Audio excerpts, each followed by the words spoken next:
always, straight in with the loadout, and I want to stress that I did not have any Hive mods, therefore I didn't put them on. I would highly recommend them if it's your first solo flawless. If you're looking to do the challenge without the Hive mods, then I have a loadout here for you. As always, we're going to start off with the Night Stalker Hunter subclass, the Pathfinder. We're looking to make use of that smoke cycle, invis cycle over on the grenades. For part 1, we're going to go with the Izanagi's Burden, Gnawing Hunger with anti-barrier rounds, and the 21% Delirium. It's up to you what you want to put on this. You're not really going to use it for any bosses, so actually I'd recommend going in with minor spec or major spec. It's totally up to you which one you want to do. Both would be quite effective here, but this is the loadout for the first part.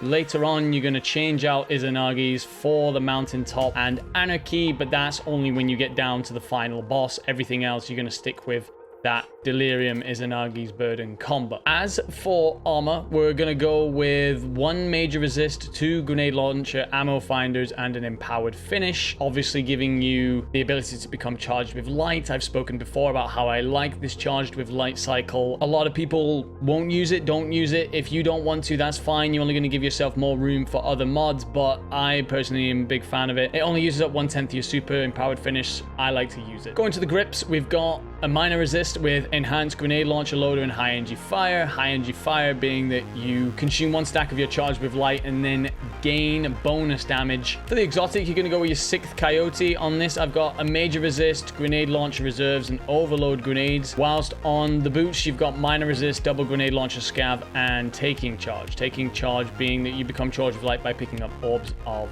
light. And then on the cloak, we've gone concussive dampener. This is for any splash damage that you get, any AoE damage. So for example, any fire that's lingering or anything like that. So for example, there's a lot of nades that come during totems that this actually helps protect you from. There's recuperation, where if you pick up orbs of light, you replenish health. So basically, every time you pick up an orb of light, you're replenishing health and you're becoming charged with light, which procs the high energy fire. It's a nice little combo, in my opinion. You've also then got oppressive darkness, which is obviously void grenades, cause you to be able to do extra damage, and then shield break charge, where you become charged with light by breaking a combatant shield. The idea here being that you use empowered finish, shield break charge, and taking charge to proc high energy fire, so you've constantly got a supply of that bonus damage. You'll see that I've gone major, minor, and then concussive, right? There's no boss resist here. Personally, I don't feel like the boss resist is going to be present enough for it to be worth swapping out. You get plenty out of having 2 majors, 2 minors. Again, if you have the Hive mod, then you can probably remove the charge with light system. It's totally up to you, but this is what I went with, and as I said, later on you're going to want to swap in Anarchy and Mountaintop. For those of you who don't have Mountaintop, as I've seen on a couple of my posts now, a good other option would be to go with a Horde, then Gnawing Hunger, Delirium. It's totally up to you. Xenophage would work quite well as well.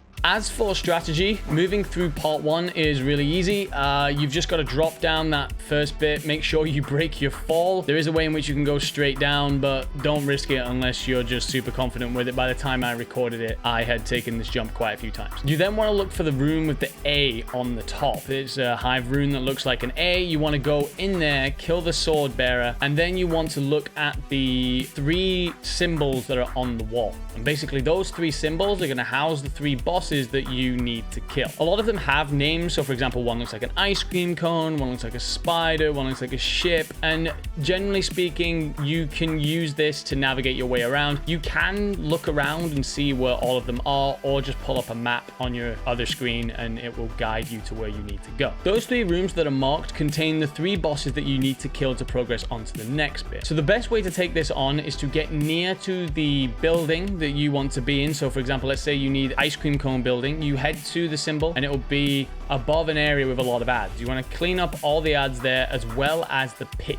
keeper. When you kill the pit keeper, it will unlock the door, but don't go inside yet. What you want to do is back up, go to the nearest bridge, and kill the Ascendant Sword Bearer. He will drop the sword that you then use to take on the boss. This is a rinse and repeat system for all 3 of the bosses that you're going to take on. Be careful though, because there are ogres everywhere that do pack one hell of a punch, as well as some acolyte snipers that once they start to get together in groups really can mess you up. What you want to do here is, for the ogres and the sword bearers, use your honed edge Izanagi shot with with the snipers, just normal reload on the Izanagis and use your regular ammo. Ammo does drop a plenty in here. If you find that you're struggling at all, then maybe stick some ammo finders for sniper into your loadout. But I had plenty, so you'll be completely fine.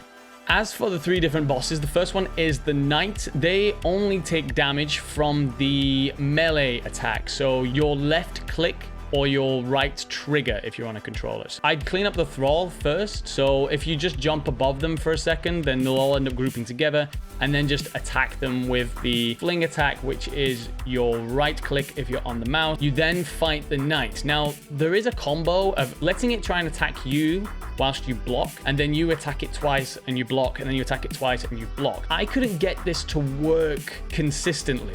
Sometimes my blocks just wouldn't come out. Sometimes the Knight would go straight through my block.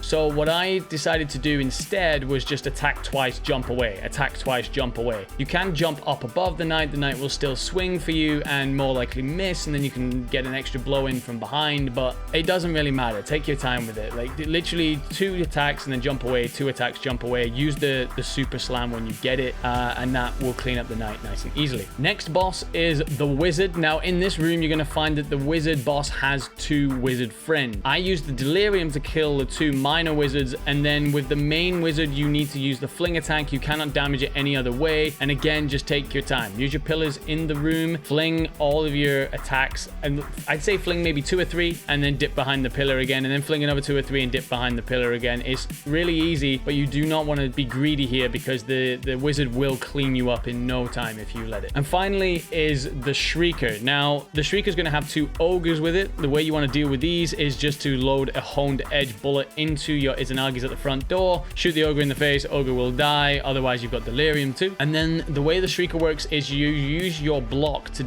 deflect the Shrieker damage back at it. It's really easy, just hold block and just point straight back at the Shrieker and it will do the rest of the work, and that is part 1 done. In order to exit part 1, you will see a giant beam of light come from a doorway in the middle. You want to go to the bottom of that beam of light and then kill the ads in front of it and then progress through the door. You're going to have a couple of drop downs here. Take your time, break your fall. Don't try and do it all in one go. This is a solo flawless. It's about safety and survivability, not about speed. The next bit you're going to come to are the Tunnels of Despair. What you need to do is pull up a map on your right hand side. This is very important because it's very easy to get lost here. And you've got 3 different doors. Now, each of these doors, what you need to do is get a void charge and dunk them in. You don't need to go and kill these 3 different knights. You can technically duplicate the void charge. I didn't for my attempt, and I would recommend if it's your first attempt not doing, so that you get the full experience, but it's up to you. If you do want to duplicate, then as you go to dunk the charge, you want to hit your weapon change button.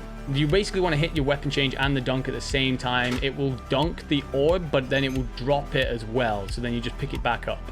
How do you get those void orbs? Well, what you do is you have to go into the covered areas. You're going to have to go into them. You're going to find a group of enemies and a knight. Clean up the enemies first, then kill the knight. The reason why you want to be in these covered areas to begin with is there are 3 different ogres patrolling this area that are completely invincible. You can't do any damage to them at all. And what you're going to do is once you've got that void charge in your hands, you're going to use your invis to run past the ogre.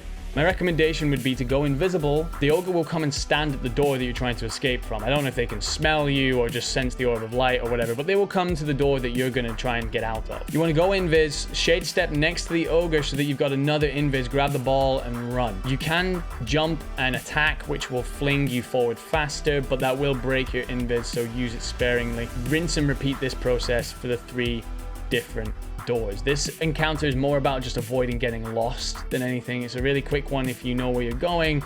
It's really damn long and boring if you don't.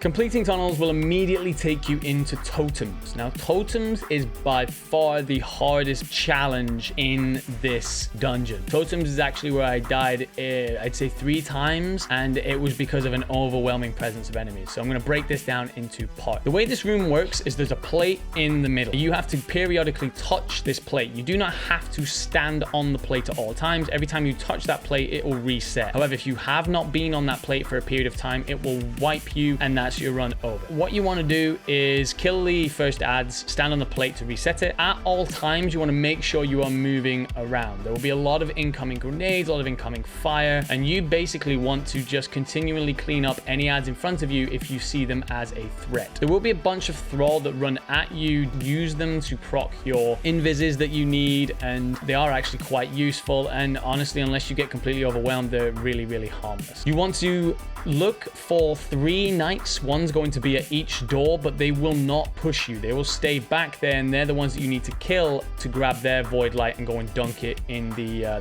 well that is off to the side of the plate. I recommend using the Izanagi's Honed Edge shot to take the knight down to minimal health. You are possibly gonna kill it. Like, it doesn't always kill them, sometimes it does. You just need to be careful here and recognize how much damage you're actually doing. Basically, as soon as that knight drops that void charge, you want to go invisible, run out, grab it, and get back as fast as you can. Touch the plate, dunk the orb. You need to rinse and repeat that 6 times. There are 3 different knights. You do not need the orb to come from these different knights. The knights will respawn eventually. I personally preferred taking it quite often from the door on the left and the door in the middle. I didn't go to the right that often.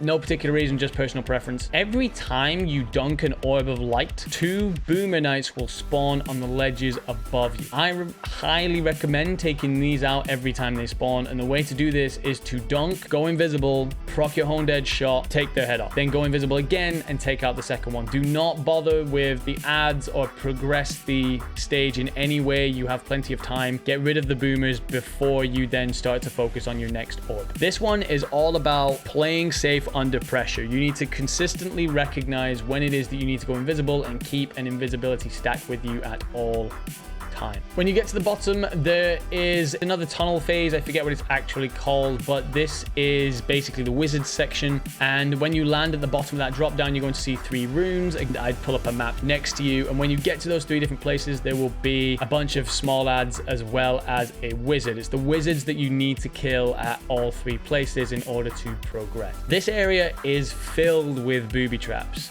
Basically, just take your time. I put stompies on. You don't have to, but I prefer it. I'd keep triple jump on. Keep tether, because then if you're going to miss a jump, you can proc the tether in order to keep you floating for a bit. That might save your life. And just be very, very careful. There is no real advice for dealing with the ads or the wizards. Just do it slowly. Don't be afraid to use normal Izanagi bullets from a distance instead of the honed edge. And just take your time. If you see there's a bunch of spiked items in front of you, there may be a flank around, to keep an eye out for them, but your best bet is to just use a map on your right and follow it slowly.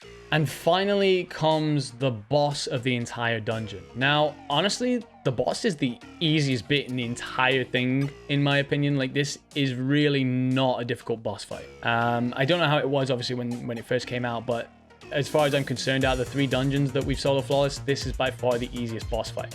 What you're going to see is there are 3 Ascendant Sword Bearers around. You've come across these guys before. You're going to need their swords, and you're going to need to go and kill another Shrieker boss, Knight boss, Wizard boss like you did at the start.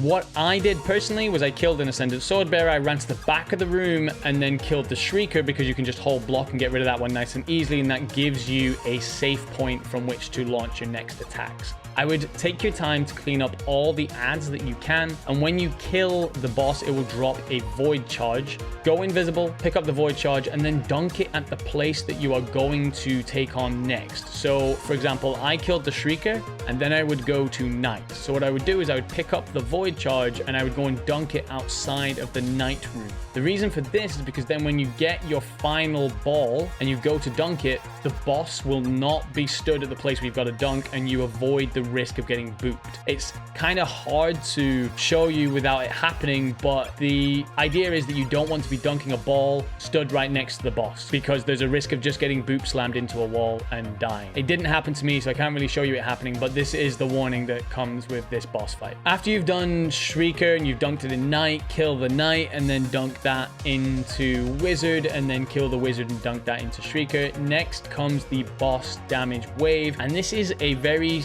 typical boss fight in the sense of you go with your Oppressive Darkness and then a couple of Anarchies, and then when your Oppressive Darkness is shut off, off, you use tether, and you use your mountaintop to add extra damage. Always play it safe. Remember, you get unlimited amount of waves in which to do this, so even if you need 6 waves, it doesn't matter. I did it in 3 or 4, I can't fully remember, but just take your time. If there's any risk, get yourself invisible, get out of there. The only attack that you really have to worry about from the boss is a flaming sword that he will fling into the floor and will create like a wall of fire. Most of the time this didn't actually do too much damage to me, but every now and again it would kick my ass and leave me one shot, and I didn't actually die to it, but very nearly, so be wary of that. And the way to take on the boss is basically just keep doing like a ring around the roses with the crystal in the middle. The way in which you know that your boss damage is over is the boss will start to glow, and the bottom left corner will say the crystal surges with dark energy or something like that. That is when you need to hightail it off of the plate in the middle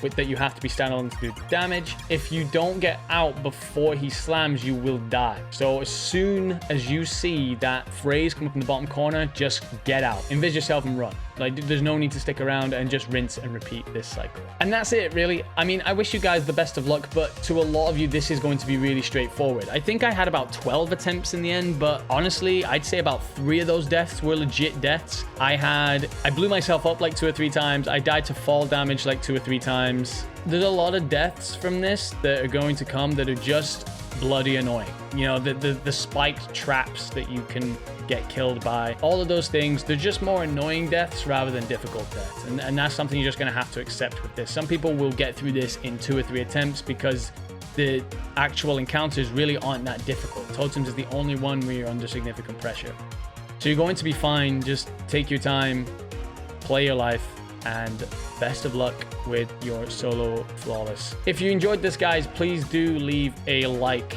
and a comment, and if you could, a subscription, that would be amazing. We've gone past 750, we're on the road to 1000. It would be amazing to get there before the year closes out. Either way, I look forward to putting out more videos. You're gonna get 2 or 3 weekly for as long as I can, and I hope that you guys enjoy them. If you want me to cover anything specifically about Beyond Light or anything going forward into the next season, please do let me know. Best luck, guys. Take care.